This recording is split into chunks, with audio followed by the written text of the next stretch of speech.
Olá! A partir desta sexta, a TV Câmara abre um novo espaço para vereadores e convidados debaterem temas de interesse da comunidade de Novo Hamburgo e região. Política, gestão pública, saúde, segurança, cultura e educação estarão entre os assuntos em pauta a cada semana. O programa Domínio Público começa hoje e será transmitido ao vivo todas as sextas, às 1h30 da tarde, no canal 16 da NET.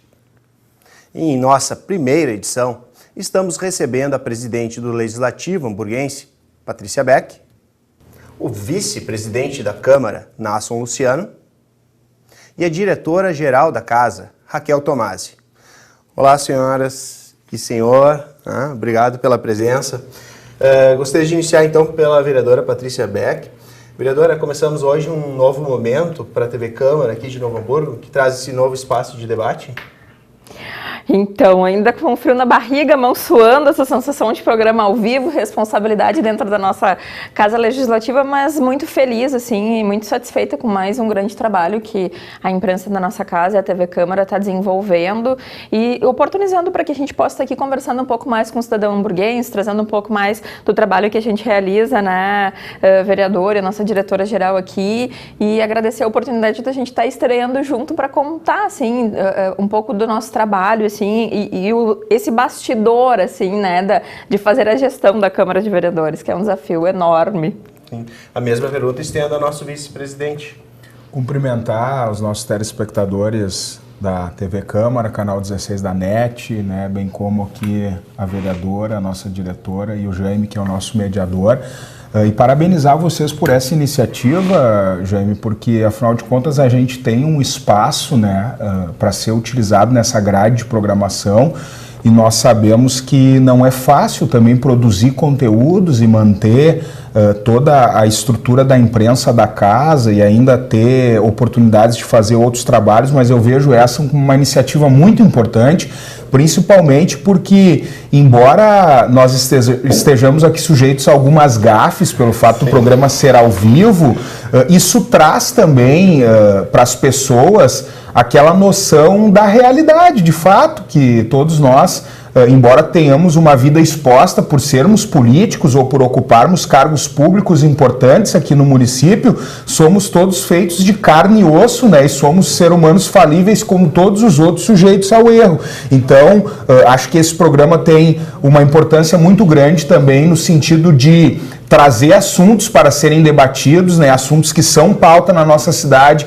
assuntos que precisam ser debatidos e realmente acho que essa vai ser uma baita oportunidade, né? Não só para nós que estamos tendo a oportunidade, vamos dizer, de estrear esse programa, esse quadro, mas para todos os vereadores poderem demonstrar aqui um pouco daquilo que pensam, não só como acontece lá no plenário, que é assim, vamos dizer, o ápice, assim, né, das nossas emoções, mas aqui tem vamos dizer assim, um ambiente não tão hostil, né, não tão exposto, mas onde a gente pode também, de alguma forma, expor as nossas ideias e acho esse momento extraordinário. Obrigado, vereador. Doutora Raquel, como é que vê a chegada desse programa, a nossa programação? Também queria cumprimentar, então, os telespectadores do canal 16 da NET, cumprimentar muito a equipe de comunicação da casa, porque eu sei que esse programa que a gente estreia hoje ao vivo, e talvez eu esteja errada, mas acho que com exceção às sessões da Câmara, é o único programa ao vivo produzido pela TV, ele é fruto de um trabalho, de um esforço de toda a equipe, então queria cumprimentar a Ti, a Dani, a Tati, a Mel, que não está mais conosco, mas que também deve ter sido importante na construção desse trabalho, o Chico e a Maíra. E a Maíra, exatamente, a Maíra. E dizer que eu fico muito feliz, assim, enquanto diretora da casa, porque entendo, primeiro, que é uma grande virtude da Câmara possuir uma TV. A gente ter condição dentro de um órgão público de produzir conteúdo num canal de comunicação é uma grande virtude. E também fico feliz porque a TV tem sido um bom instrumento para nos ajudar a construir as estratégias que a gente está prevendo no nosso planejamento, que é a interação com a comunidade, que é efetivamente dentro de um canal de comunicação produzir conteúdo de interesse público, e acho que isso só tem, digamos assim, a Câmara, os vereadores, nós, os funcionários, temos muito a ganhar, mas a comunidade também. Então, vocês estão de parabéns.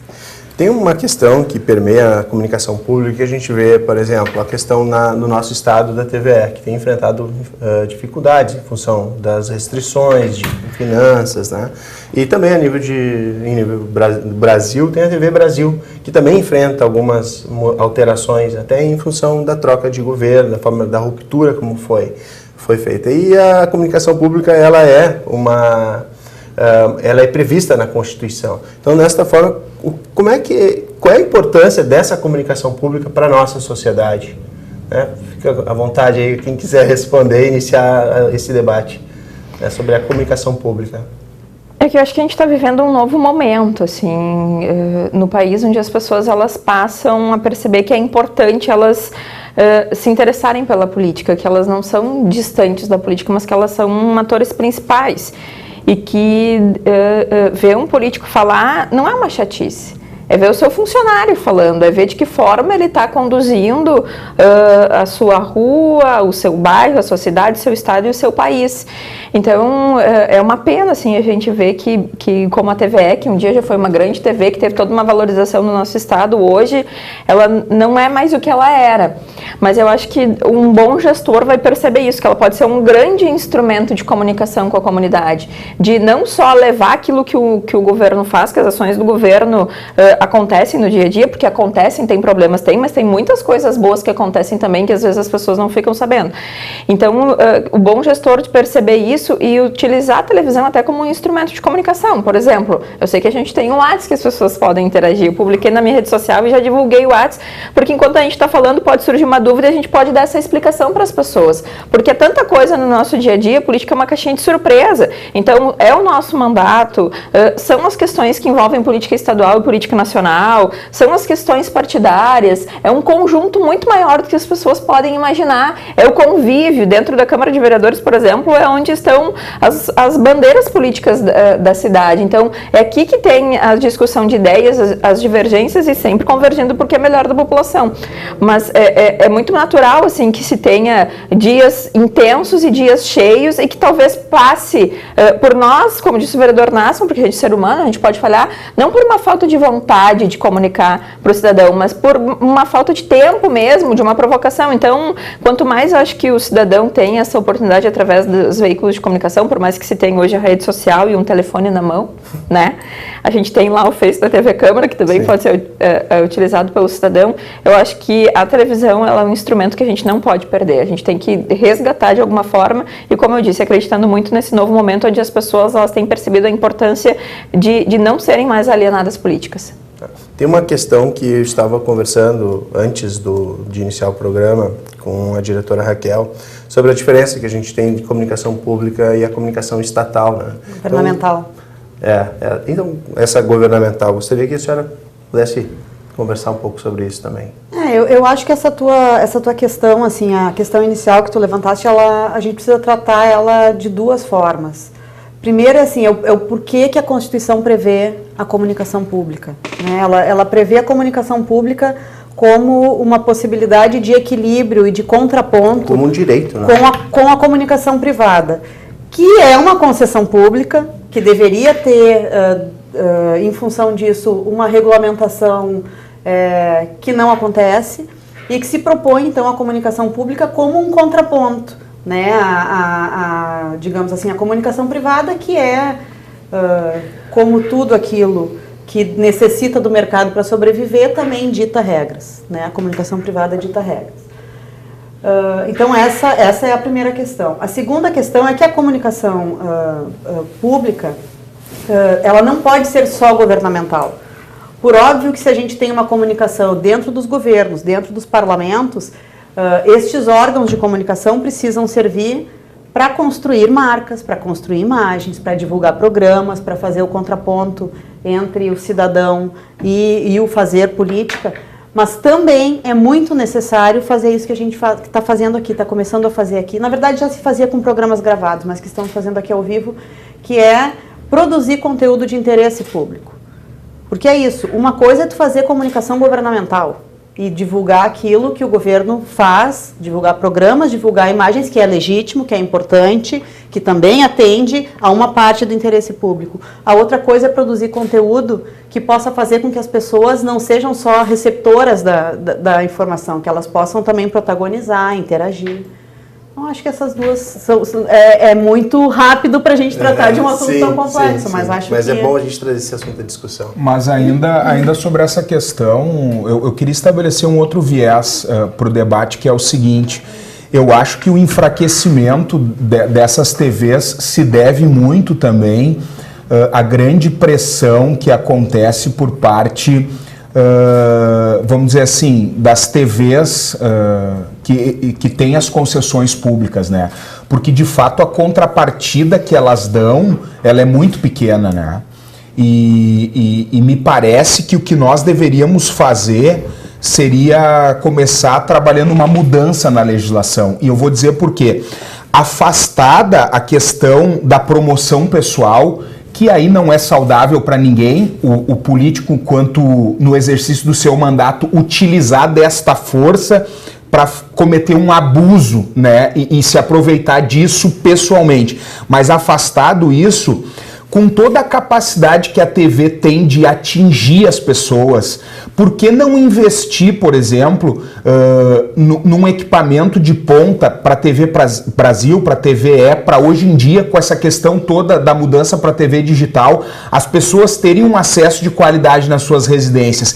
E em contrapartida a isso, também proporcionar para a sociedade que não tem oportunidade, às vezes, de divulgar seu produto, sua loja, o seu trabalho nas grandes redes por causa dos preços absurdos, e tu poder, de alguma forma, cobrar um preço subsidiado, justo, e também auferir alguma receita. Eu não vejo mal nisso. O problema é que nós temos um país onde tudo é tão questionado, porque, bom, o nosso poder judiciário, que era para ser o guardião da Constituição e dos direitos e das garantias sobre todas as coisas, ele tem uma instabilidade hoje, né? O que nós vamos dizer daí da classe política e das outras classes? Então parece que tudo que é feito é para alguém levar vantagem, para alguém se locupletar, mas não.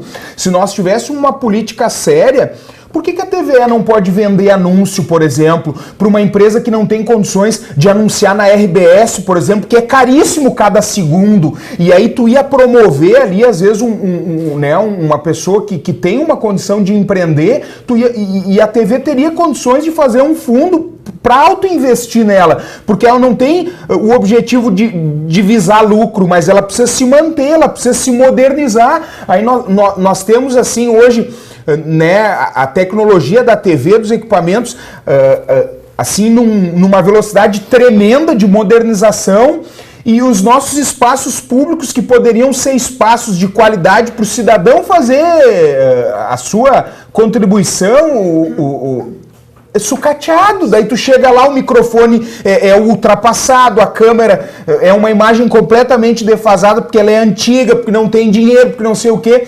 Então eu acho assim que nós estamos caminhando o nosso país assim muito pro 8 ou pro 80, sabe? Então a gente também tem que resgatar a autoestima das pessoas, e isso não é um trabalho fácil. Eu não estou aqui dizendo que a gente vai construir isso da noite pro dia, mas eu penso que esses dois instrumentos que tu citou, a TV Brasil e também a TVE, poderiam, dentro de um contexto de revisão de legislação e de oportunização para o social, trazer uma contribuição muito mais importante para a sociedade, para os governos e principalmente para aqueles que dependem do Estado, né, que são os menos favorecidos. Bem, vereador, tem essa questão da... Por que não pode se receber anúncio? Porque existe um lobby muito forte das grandes empresas de comunicação, dos meios privados, que não permitem que essas TVs públicas sejam remuneradas. E não é só isso, Jaime, para também obrigar os governos a fazerem campanhas milionárias ou bilionárias nas suas TVs, porque fica nítido nesse contexto as pressões que a mídia faz para barganhar contratos com o governo. E se ninguém tem coragem de falar, eu tenho coragem de falar. Isso acontece todos os dias. E se o governo tiver uma TV forte, ele vai precisar menos da TV aberta para fazer, vamos dizer assim, a compra de algum silêncio. E aí, bom, não há interesse para ninguém, que são as pessoas que ficam influenciando e fazendo o que querem, porque a TV, ela tem uma capacidade assim de influenciar as pessoas que é extraordinária. Então, tudo é nesse meandro de criar o ambiente, de exigir, de cabrestear, de enforcar. Então o governo também sofre, né, sendo refém desse meio que nós temos hoje, que é a comunicação. Então isso não é uma tarefa fácil. Sofre e muitas vezes, na verdade, se equivoca em achar que a falta de expansão, digamos assim, do alcance se dá pelo conteúdo, né? E daí cai na tentação de modificar conteúdo. Que eu acho que é um problema que a gente está verificando também. A TV Brasil produz maravilhosamente conteúdo, a TVE, a nossa FM Cultura, que tem programas de muita qualidade. Mas a possibilidade de alcance dos canais é menor e se tende a entender que modificando o conteúdo, popularizando um pouco mais o conteúdo, tu vai ter uma abrangência maior. E isso é uma falácia. Sem dúvida. Não é verdade. Né? Eu até faço um comparativo, assim, sou uma militante da cultura desde sempre. E trabalhei muito tempo produzindo uma orquestra. Né? Trabalhei como produtora de uma orquestra. E a gente tinha uma preocupação enorme em fazer concertos didáticos em escolas públicas. Justamente para começar a criar plateia, que também era interessante para a orquestra, que no futuro criaria plateia. Mas é isso. Por que as crianças ouvem coisas de conteúdo tão ruim, com letras tão ruins, com melodias tão pobres? É porque elas não têm acesso. Se a gente amplia o acesso, as pessoas gostam do que é bom. As pessoas não gostam do que é ruim porque gostam do que é ruim. Elas gostam do que é ruim porque elas têm acesso ao que é ruim e têm um acesso muito mais dificultado ao que é bom. Bom, nós temos já uma participação da Daniela Maciel, que diz que está assistindo e amando o programa ao vivo. Então, nosso agradecimento. Né? Um abraço para a Daniela, que é uma assídua frequentadora aqui das nossas sessões e também exerce com propriedade suas opiniões polêmicas e críticas sociais, e também elogiosas, né? Então, acho que saudar a iniciativa não só dela, mas de outras pessoas que, da sua maneira, do seu jeito, procuram também dar a sua contribuição. E outras pessoas também podem participar de nosso programa pelo WhatsApp, pelo número 993880-416. Nós vamos a um breve intervalo e retornamos no próximo bloco. Fique conosco.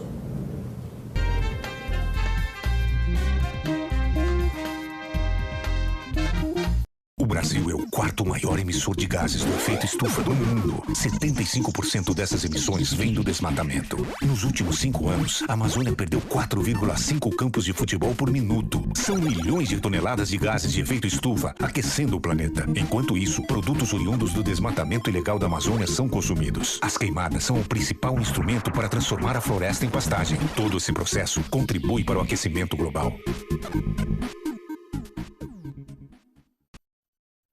Novo Hamburgo tem centenas de animais de rua.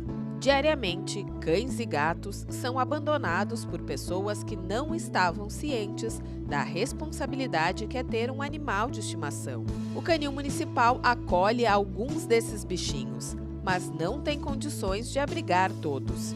Por isso, promove diversas feiras de adoção. Para adotar, não é preciso ir até o local.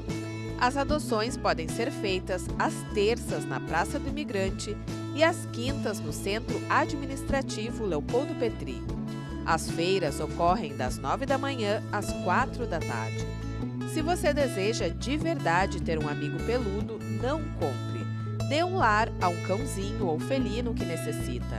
Animais adotados demonstram uma gratidão imensa pelas pessoas que os cuidam. Os moradores do Canil Municipal estão à espera de um novo dono, disposto a proteger esses companheiros de 4 patas. Faça da tua vida um reflexo da sociedade que desejas. Mahatma Gandhi. Ajude a transformar o mundo. Participe da vida política de sua cidade. Vote com responsabilidade. Acompanhe o trabalho dos legisladores. Dê as suas sugestões. Faça as suas críticas. Através do site câmaranh.rs.gov.br. Que está assustando o país inteiro, na verdade, o mundo inteiro. Quer saber? Esse mosquito não vai fazer mal a ninguém da minha família, amigos ou aqui no meu bairro. Eu comprei essa briga. Eu já falei com os meus amigos da escola e eles vão falar com os pais deles e com os vizinhos. Mãos à obra. Vamos fazer uma faxina, limpar o quintal, piscina, tudo. Vamos para as ruas, de casa em casa, informar e pedir ajuda para combater o mosquito.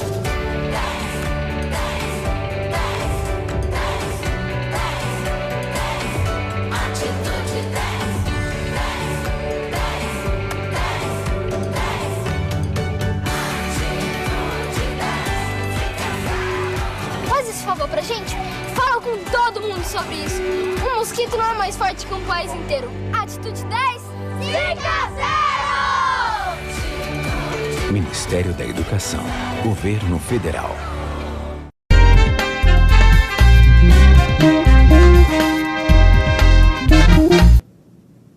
Estamos de volta ao segundo bloco do programa Domínio Público, com a participação da presidente do Legislativo Hamburguense, Patrícia Beck, do nosso vice-presidente, Nasson Luciano, e da diretora-geral da Casa, Raquel Tomasi.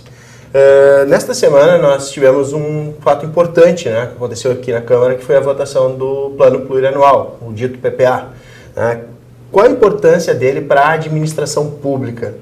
Qual é a relevância dele, já que ele é votado a cada 4 anos?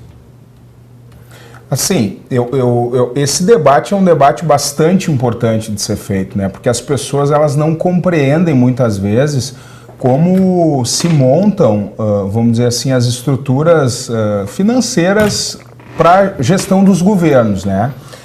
O plano plurianual é a principal peça orçamentária no sentido de que ele reflete o plano de governo da administração que está à frente do Poder Executivo para os próximos 4 anos. Mas assim, é sempre importante dizer isso. São 3 anos dentro do exercício do mandato vigente e 1 ano que tu deixa uma previsão para quem vai assumir o próximo mandato, para que essa pessoa herde, né, uma condição mínima de tocar aquele ano e daí sim poder programar o seu plano de governo para mais 4 anos, sendo 3 dentro do seu exercício e 1 ano para a pessoa que vai dar continuidade. Então o PPA ele tem essa função principal, que é estabelecer, vamos dizer assim, financeiramente o desejo do plano de governo do gestor que está à frente do executivo, né? Em consequência disso, a Câmara, como um ente, também faz o seu planejamento para esse mesmo exercício. Por quê? Porque a Câmara, embora não arrecade, ela tem garantido constitucionalmente uma porcentagem do orçamento, né, que a gente chama de duodécimo. Então esse valor ele é também reservado constitucionalmente para o Poder Legislativo e ele tem que também fazer o seu planejamento para 4 anos, embora as gestões do Legislativo sejam anuais. Todo ano a gente tem um presidente diferente do outro, e como também há essa ligação da porcentagem que cabe à Câmara ser conforme vamos dizer, a estimativa da arrecadação do Poder Executivo, há esta conexão. Então, este é um instrumento de fato muito importante. Ele não materializa as ações e a execução das ações, mas ele é um grande guarda-chuva que contempla tudo aquilo que o governo pretende fazer. A grosso modo, no plano plurianual, é onde o governo estabelece as coisas que ele vai fazer ao longo desses 4 anos, e aquilo que ele não estabelecer ali, ele está impedido de fazer, a não ser que neste meio tempo ele mande leis para a Câmara que permitam mudanças dentro deste plano que já está aprovado. A grosso modo...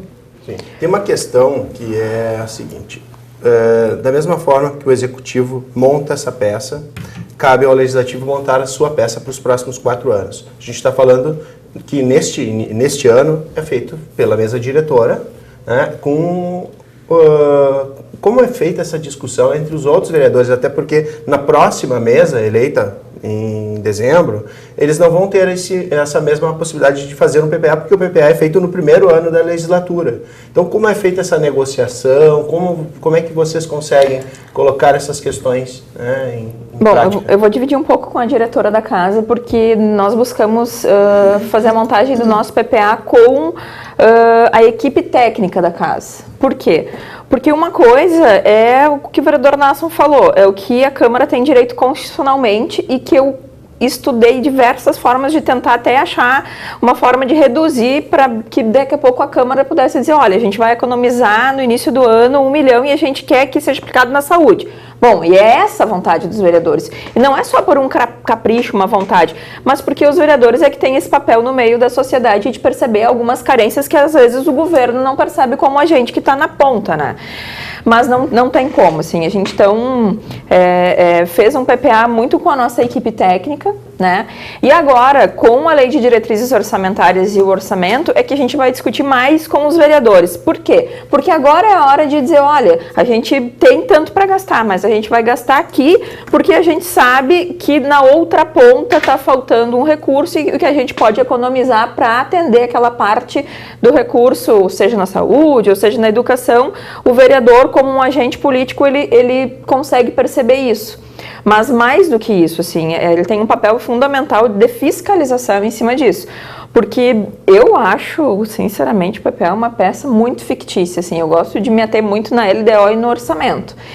E na verdade, a gente sabe que se não fosse algo extremamente importante, não se daria todas as discussões que a gente vê em todas as câmaras em todo o Brasil neste momento, né? Então, para mim, o PPA é aquilo que um governo quer fazer pela cidade, e aí quando ele toma posse, ele entra dentro da prefeitura e ele descobre o que ele vai poder fazer ou não. Então, ele manda para a Câmara de Vereadores as suas intenções e a realidade que ele achou. Mas nada impede de ele conseguir buscar emenda parlamentar, dele se virar e buscar recurso no governo do estado, e aí conversar com a Câmara de Vereadores e mandar uma nova lei dizendo, olha, eu não tinha previsto aquele programa porque a gente não vislumbrava uma possibilidade financeira. Agora nós conseguimos. Mas por que tem que conversar com a Câmara de Vereadores? Porque se a gente não sabe esse planejamento macro do PPA e a gente não tem depois a LDO e o orçamento, como é que a gente vai fiscalizar o orçamento público, que é uma das maiores atribuições de uma Câmara de Vereadores? A gente vai fiscalizar o Léo. Então, assim, a gente tem o PPA, a gente tem a LDO, a gente tem o orçamento em mãos para estar conferindo como é que o Executivo está cuidando do dinheiro que é do povo, do dinheiro público. Então, eu sou muito chata, assim, nessas peças, porque eu acho que aí são ferramentas grandiosas para a gente trabalhar e dar uma resposta que a comunidade espera do nosso trabalho, que o principal deles é a fiscalização da boa aplicação do recurso público. Então, pelos próximos dias, a gente tem trabalho para os vereadores, com a direção da casa, nesse sentido da construção da nossa LDO e mais para o final do ano da peça orçamentária da Câmara. Mas quero dizer que foi muito prazeroso ver as equipes da casa se reunindo com a direção, com a procuradoria e fazendo esse trabalho, até sonhando, assim, mais no sentido de coisas que, poxa vida, não tem como a gente fazer agora, mas que para um futuro, quem sabe, a gente já sabe que está aí a vontade da casa, um dia que a economia brasileira estiver estabilizada e as coisas estiverem mais no lugar, a Câmara possa dar outros passos, né, que, vou dizer, a gente tem pesquisado muito, a nossa Câmara ela é uma das mais enxutas do Estado. Bom, agora a pergunta é para a nossa diretora, como é que foi montar esse PPA, o nosso PPA, né, que foi incluído nessa peça orçamentária do PPA maior que é da cidade inteira? Eu acho que eu começo assim com a fala de encerramento ali da Patrícia. Foi muito prazeroso, assim, primeiro porque atendeu a algo que a gente, digamos assim, planejava teoricamente, que é o de ter a certeza de que as gestões são transitórias e, digamos assim, a administração da casa feita pelos funcionários concursados, ela é um tanto quanto mais perene. E a gente buscou isso, assim, como nós não somos um órgão do Poder Executivo, nós somos um órgão, mas nós não somos Poder Executivo, por óbvio que os nossos programas são programas muito mais no sentido de manutenção da casa. Né? Nós precisamos manter a casa, garantir o acesso da população, garantir que a gente possa promover debates importantes, garantir a interlocução com os cidadãos, mas nós não precisamos investir em programas, assim, programas de executivo. Nós não precisamos investir em saúde, nós não precisamos investir em educação, embora quando o dinheiro, quando a gente administra o ano todo, o dinheiro sobra, a gente possa devolver para o executivo e o executivo, então, fazer a aplicação e o destino que entender importante, porque esta tarefa de destinar para esses programas é do executivo, não é da Câmara. Né? Isso, na verdade, é inclusive um assunto que a gente trata nas sessões. Né? Quando a gente trata de pedido de providência, nós não somos executivo, a nossa tarefa é levantar debates, encaminhar, solicitar, fazer requerimento, mas quem executa é o executivo. Então nós tivemos esse cuidado, assim, com todos os setores, com todas as áreas, de fazer o levantamento, por óbvio, dentro de uma expectativa de orçamento, porque a gente faz isso dentro de uma expectativa de receita, que às vezes se confirma, muitas vezes não se confirma, mas dentro da expectativa de receita prevista para o Legislativo, sentar com as áreas, digamos assim, quartear este orçamento, montar programas e buscando, assim, garantir isso que eu te disse no início, garantir que a casa tenha uma manutenção adequada, inclusive buscando acabar um pouco com esse ranço, assim, de que cada vez que a gente contrata uma coisa para investir na Câmara, tu está gastando dinheiro público. A gente não gasta dinheiro público. Quando a gente conserta um elevador, quando a gente compra um ar-condicionado, quando a gente substitui computadores, quando a gente faz investimento em melhorias para a Câmara de Vereadores, a gente está, na verdade, melhorando o acesso do cidadão. Então, foi com essa visão, assim, com uma visão de manter um funcionamento adequado e de garantir que a gente possa ter condições adequadas de trabalho, que nós montamos o PPA com a equipe. Até porque tem uma questão também que vocês, como gestores, são responsáveis por manter o patrimônio público em condições, né? E tem outros princípios também, né, Jaime? Por exemplo, o princípio da economicidade do dinheiro público, que é um dever do ordenador de despesa, que nesse caso é a nossa excelentíssima senhora presidente. Não é não gastar o dinheiro, é gastar bem o dinheiro. E tu quer ver um exemplo disso? Por que nós não termos uma condição melhor para a TV Câmara, que é um instrumento muito importante, por exemplo, de acesso da população? Nós não tivemos aqui a participação de uma cidadã recentemente. Por que não nós melhorarmos a nossa estrutura da TV Câmara? E às vezes, assim, nós temos recursos para fazer isso. E aí entra aquela discussão, mas falta dinheiro para fazer cirurgia eletiva. Tá bem, falta. Mas por que falta? Não deveria faltar. Porque o Executivo tem que planejar isso. Isso não é responsabilidade da Câmara. A Câmara tem que fiscalizar se o Executivo está cumprindo com a obrigação que ele assumiu. Né? E às vezes as pessoas confundem, e eu posso até ser mal interpretado por isso. Só que assim, dar condições para o cidadão também é ter um computador e uma impressora decente, para quando eu precisar imprimir um papel para um contribuinte que vem aqui pedir um esclarecimento, eu não precisar ficar 2 horas chamando a nossa equipe interna aqui, porque simplesmente a impressora não imprime. Sim. Entende? Então, assim, isso custa dinheiro, lógico que custa, mas isso não é gastar, isso é investir. E a gente precisa desmistificar um pouco isso, porque as pessoas acham, assim, que tudo é desperdício. Bom, eu penso que daqui uns dias, se nós continuarmos assim, nós vamos ter que despachar na praça ali, né, sei lá, com um lápis que nós vamos trazer de casa, porque não tem condições, né? Então, o que nós precisamos melhorar como país no total, assim, é cada órgão fazer a sua parte e o maior de todos, que é quem tem que administrar os recursos, prever os recursos e, de fato, investir nas políticas. Porque assim, mas é um desperdício gastar dinheiro com publicidade, por exemplo. Também é necessário gastar dinheiro com publicidade. Também é necessário. Também é necessário gastar dinheiro com saúde. A Constituição prevê que sejam 25%. Mas uma coisa não pode inviabilizar a outra. O que nós temos que fazer é dar condições para que tudo seja bem, que a saúde tenha o recurso, que a publicidade tenha o recurso, que as obras tenham o recurso, que a ação social tenha o recurso. e assim por diante, né? E a população precisa compreender isso, e isso de fato não é fácil compreender. As peças orçamentárias são muito complexas. Eu já fiz uma série de cursos para aprender, aprendi um pouco, mas o fato de ser advogado também me dá um esclarecimento para algumas coisas, mas te confesso que eu tenho muitas dúvidas também, e temos inclusive divergências de interpretação da lei, o que é absolutamente normal. Tem uma questão, vereadora, que o PPA ele passou primeiro e segundo turno e teve uma emenda sua. Né? Então esse ponto, que essa emenda é sobre a questão da LOA. Né? Então, por que esta emenda? Qual é, e o que ela representa a partir de agora? Porque ela foi aprovada pelos vereadores. Essa emenda que foi aprovada é em função da realização da audiência pública. Por quê? Porque tu não pode simplesmente inventar uma emenda, tirar recurso de uma secretaria, porque tu não pode fazer a emenda dizendo, eu quero que gaste 1 milhão na cirurgia eletiva. Tá, mas tu tem que tirar de alguma outra parte da saúde aquele dinheiro, tu não inventa o dinheiro, né?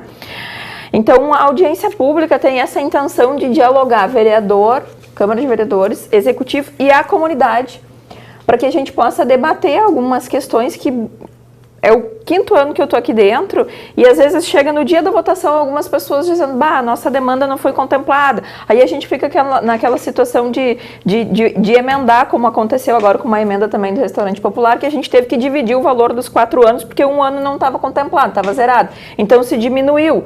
O Executivo pode suplementar? Pode suplementar. Mas se não tivesse um valor ali, se tivesse zerado, ele teria que mandar uma outra lei, e aí poderia dificultar ainda mais para concretizar. Então, assim, tem a parte da burocratização, né? Mas acho que com a audiência pública, o diálogo mais aberto, a gente pode evitar que problemas futuros aconteçam e que programas de extrema importância fiquem sem estar à disposição da nossa comunidade. Tem situações, por exemplo, que eu queria emendar na saúde, mas eu não sabia como é que isso está acontecendo dentro do Executivo também, então não dá para a gente criar uma bagunça também no PPA, na LDO e no orçamento, mas eu tenho entendimento, eu sei que até é um pouco diferente do vereador Nasso, mas que uma das principais funções do vereador é fazer emenda. É fazer emenda e dizer, senhora prefeita, isso aqui a senhora acha que é melhor aqui, mas a gente está conversando com o povo e acha que é melhor aqui. Então vamos propor, vamos levar para o grande debate na Câmara, para a avaliação dos 14 vereadores. E eu acho que é extremamente saudável ter quem concorde, quem não concorde. Bom, a maioria achou que deve continuar aqui, vai continuar aqui para o bem da população, ou vai ficar aqui para o bem da população. Então, para mim é isso, assim, acho que o PPA, eu ainda não vi o PPA dos sonhos, né, nem de outro governo, nem desse governo, acho que está uma peça muito fictícia, senti falta de algumas coisas que foram colocadas na campanha, estou esperando a LDO, se não vier na LDO, a gente vai colocar a emenda. Vamos continuar conversando, né? Lembramos que você também pode participar de nosso programa pelo WhatsApp, pelo número 99 38 80 416. Nós vamos a um breve intervalo, retornamos no próximo bloco. Fique conosco.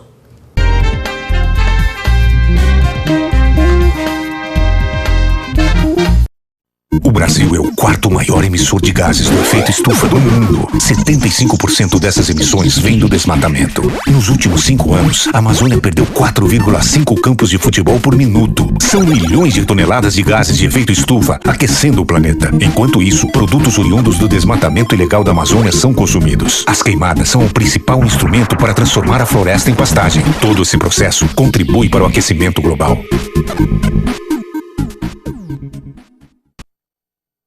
Se a população brasileira tivesse uma voz, hoje ela seria assim. E essa seria a voz dos políticos que representam hoje essa mesma população. Nós, mulheres, somos mais da metade da população, mas ocupamos menos de 10% dos cargos políticos. Faça a nossa voz ser mais ouvida. Participe da política. A democracia agradece. Justiça Eleitoral. A justiça da democracia. Faça da tua vida um reflexo da sociedade que desejas. Mahatma Gandhi. Ajude a transformar o mundo. Participe da vida política de sua cidade. Vote com responsabilidade. Acompanhe o trabalho dos legisladores. Dê as suas sugestões. Faça as suas críticas. Através do site câmaranh.rs.gov.br. Ser homem, cá entre nós é fácil. Vivemos em um mundo rodeado de privilégios. Para as dificuldades com os filhos, temos as mães. Para os mesmos trabalhos, melhores salários. Mas e para lutar contra todas essas injustiças, será que temos a coragem? Será que eu e você temos a grandeza de lutar por direitos que não são os nossos? De reconhecer que em vez de sermos os melhores, chegou a hora de sermos iguais? Será que nós estamos prontos para isso? Ou será que depois de tantos anos, sendo parte do problema, nenhum de nós consegue mais ser parte da solução? Acesse elesporelas.org e assuma você também o compromisso por um mundo mais justo para todos e todas nós.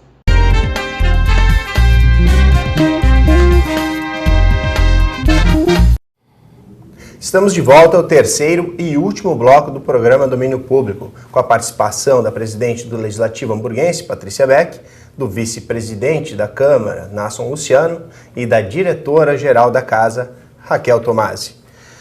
Bom, a pergunta que eu faço agora na abertura deste bloco é sobre as mudanças que estão ocorrendo nas questões eleitorais. Agora foi aprovado, acredito que na última quarta-feira, a Comissão de Reforma Política da Câmara aprovou o chamado Distritão. Né?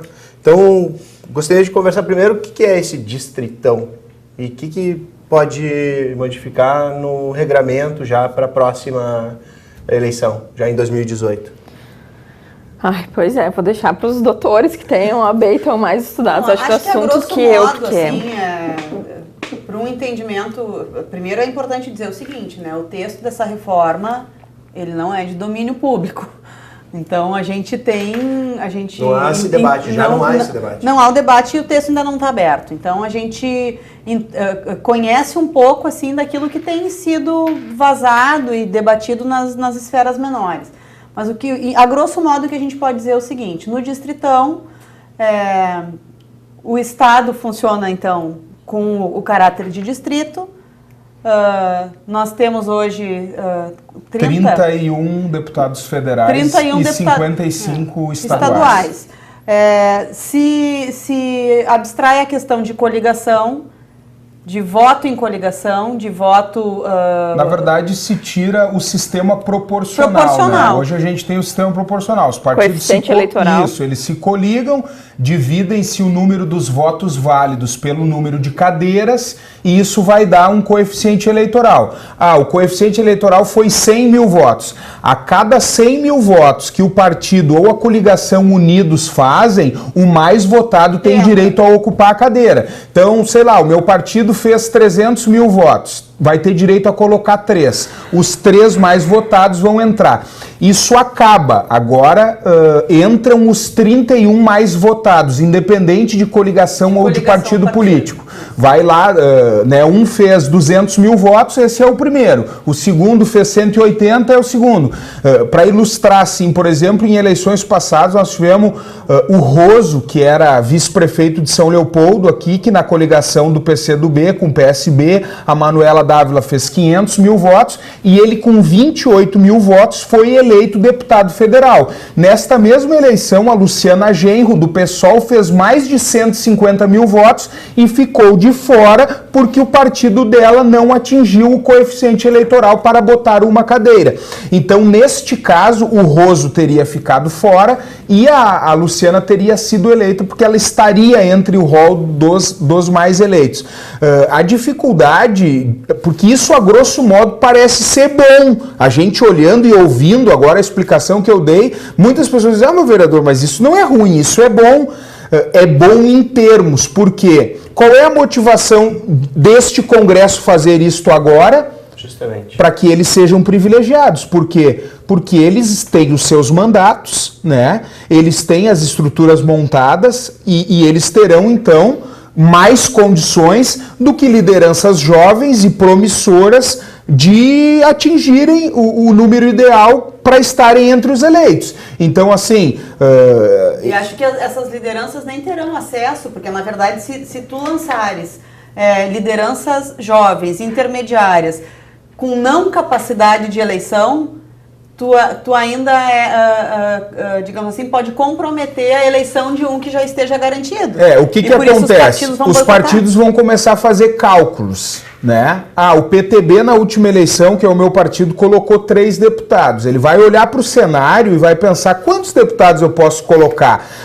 De 3 a 4. O que ele vai fazer? Ele vai pegar os 5 que mais tem chance e vai colocar esses caras a concorrer. Por quê? Antes, como tu tinha um sistema proporcional, era importante o Zezinho, lá de São Sebastião do Caí, concorrer, porque ele ia fazer 5.000 votos e ia ajudar a legenda do partido a ter um número X para atingir o coeficiente eleitoral. E daí, com isso, o que tu fazia? Além de tu incentivar o partido, tu dava oportunidades para novas lideranças serem criadas, porque o Zezinho, que não era nada, concorreu, auferiu um número X de votos, visitou lá a comunidade, colocou o nome dele à disposição, ganhou experiência política, então tu também proporcionava que a política tivesse uma renovação criando líderes. Dessa maneira, isso termina, porque o partido vai botar os seus principais, para quê? Para que o Zezinho não roube voto do deputado fulano de tal que já é deputado, porque agora eles passam a ser concorrentes, eles não estão mais somando para o mesmo bolo, eles estão dividindo. E como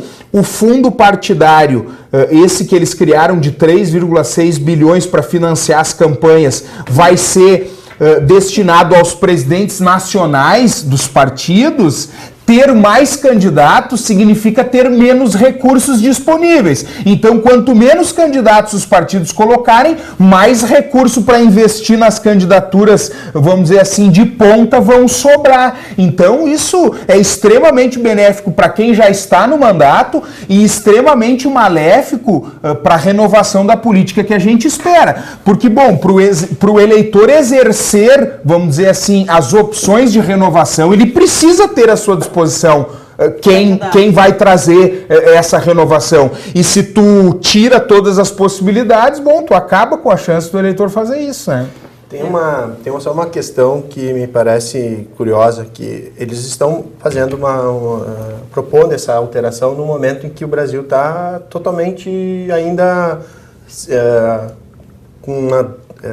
assustado com tudo que aconteceu, com todas essas rupturas que tivemos, democráticas, e com todas as denúncias que temos, com muitos dos que estão lá hoje aprovando esse tipo de lei, que estão citados em operações policiais, e eles estão tomando essa decisão neste momento que vai impactar logo adiante, em 2018. Mas é justamente por isso, porque se tu não mudar até a data da eleição, tu só pode fazer alterações um ano antes da data da eleição.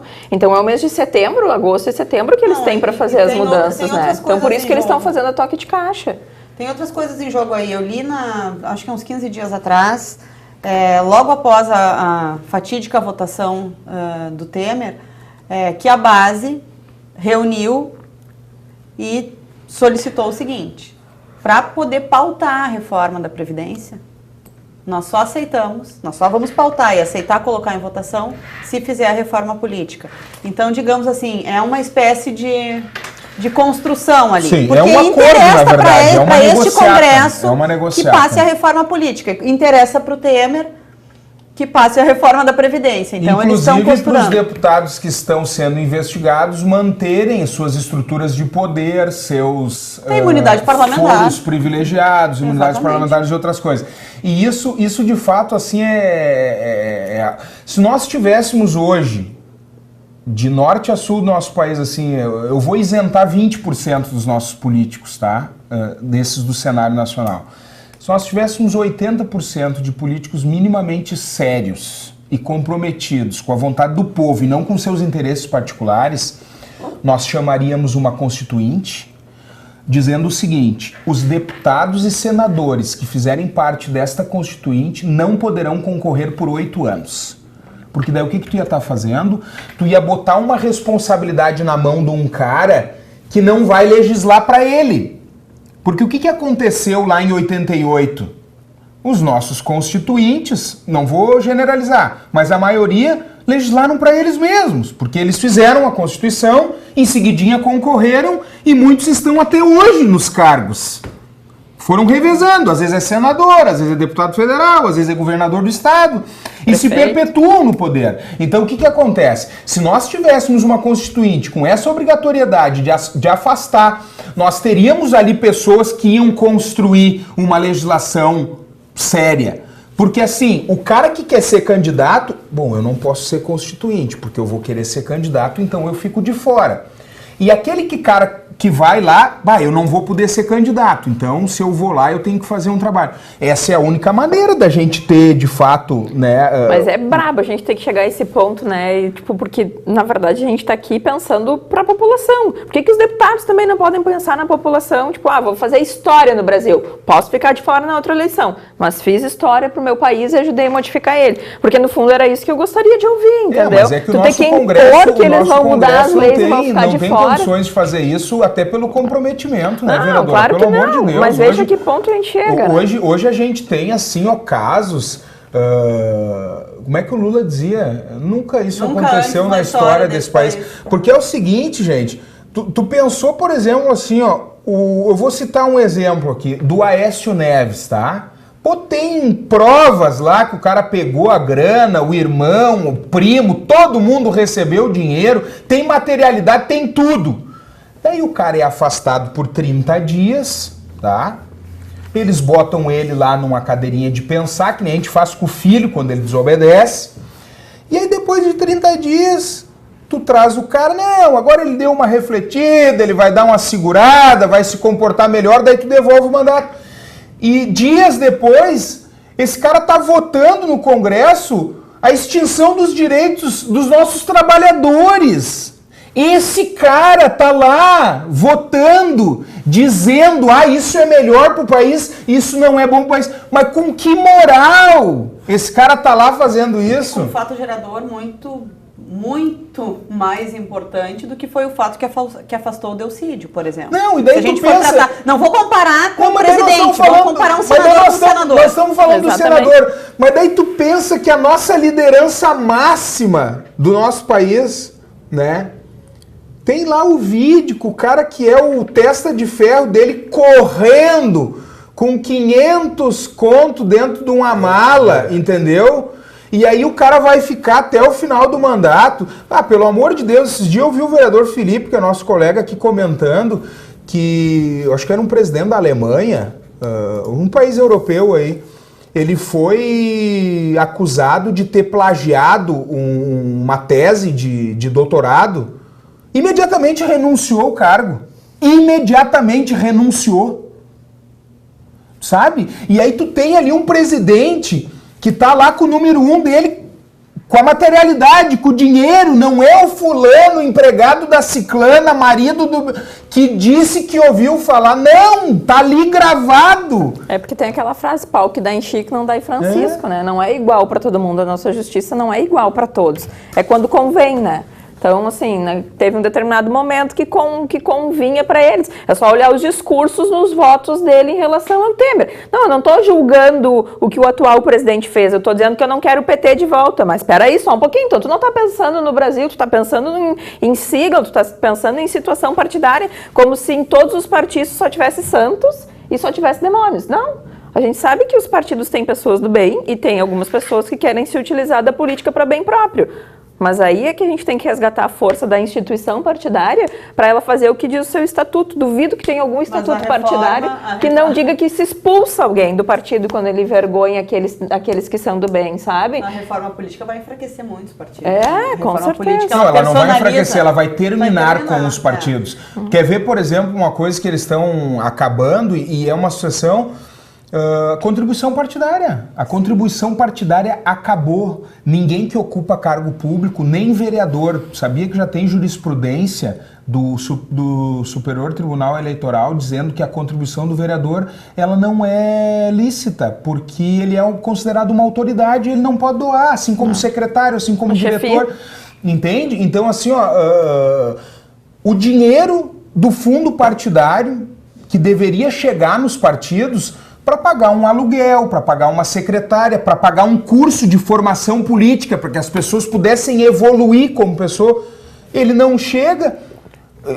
Os partidos não vão mais sobreviver, não tem mais como sobreviver. E fora isso, Gêmeo, eu só queria ainda colocar, eu acho que é uma reflexão assim, como cidadã, não é nem como agente político, nem como uma militante partidária que sou. Eu conversava isso com o Nasson ontem, quando a gente debateu um pouco da reforma política, da crise de legitimidade e de representatividade que isso vai gerar. Porque hoje, quando a gente vota com um sistema proporcional, não saberia te dizer hoje quantos votos somam os nossos deputados federais, mas vamos trazer essa realidade para Novo Hamburgo, para o distritinho, então. Acho que os nossos vereadores, nossos 14 vereadores, devem somar em torno de 40 mil votos. Nós temos 170 mil eleitores em Novo Hamburgo, ou seja, 130 mil votos vão ser desperdiçados. Hoje, no sistema proporcional, se eu voto no candidato A, ele não se elege, o voto dele ajuda a eleger o B, que está dentro do mesmo conteúdo programático, digamos assim. Tu ajuda a eleger alguém daquela coligação, com aquele pensamento. Posso não ter conseguido eleger o cara no qual eu votei, mas eu elejo aquele pensamento. Importante isso que a Raquel está dizendo, porque assim... Hoje não. Só te atrapalhando, mas para contribuir, Raquel. O PMDB, por exemplo, que botou 4, fez quase 30 mil votos. Né? Olha a diferença. Nós, vereadores, todos juntos fizemos 40. O PMDB que botou 4 fez quase 30. O meu partido coligado, que botou 2, fez quase 15 mil.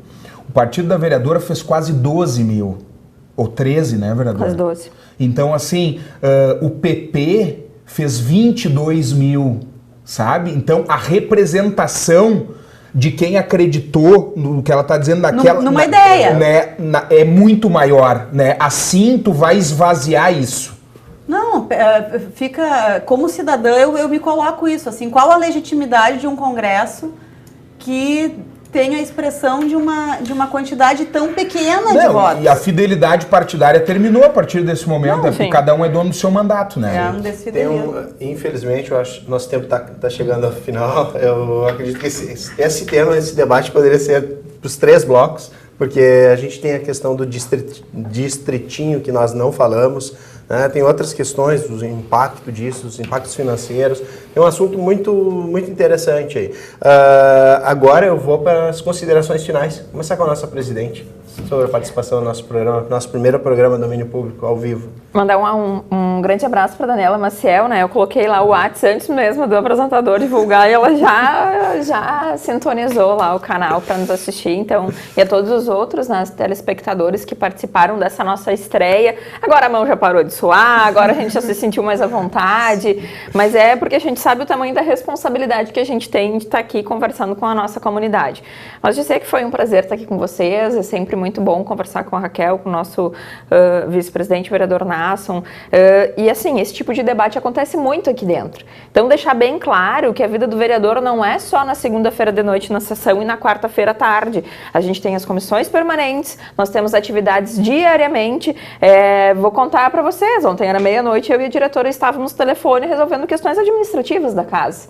Né? Então, assim, a nossa vida ela é muito mais do que só as sessões. A gente tem que preparar o conteúdo dos nossos mandatos para chegar até uma sessão, a gente tem que conversar com a comunidade, a gente está sempre em atividade. Então, esses debates acontecem aqui no dia a dia, às vezes na chegada ou na saída, até mesmo na garagem, às vezes em uma sala, numa mesa, mas agora muito importante, no elevador, agora muito importante estar aqui, diante da nossa comunidade, para que eles percebam um pouco mais assim do nosso dia a dia e que quem sabe daqui um pouco tá a comunidade aqui junto com a gente também, né? Debatendo, questionando. Então foi um grande prazer estar com vocês nessa tarde desta sexta-feira. Obrigado também pela oportunidade, né, de estar aqui hoje. Eu acho que esse vai ser mais um grande instrumento de participação e tem tudo para ser um sucesso. Eu tenho certeza que hoje é o primeiro programa de muitos que virão, né, e nós teremos aqui um espaço aberto não só para os vereadores, para os funcionários da casa, mas para a comunidade como um todo, e sempre que a gente pode disponibilizar espaços democráticos de debate e construção, isso é deveras importante para a construção e a garantia da democracia. Obrigado. Nossa diretora. Eu queria também agradecer à TV Câmara pelo convite, agradecer ao Nasson, a Patrícia e a Ti pelo debate. Eu nem chamaria de debate, eu acho que a gente refletiu em voz alta aqui, né?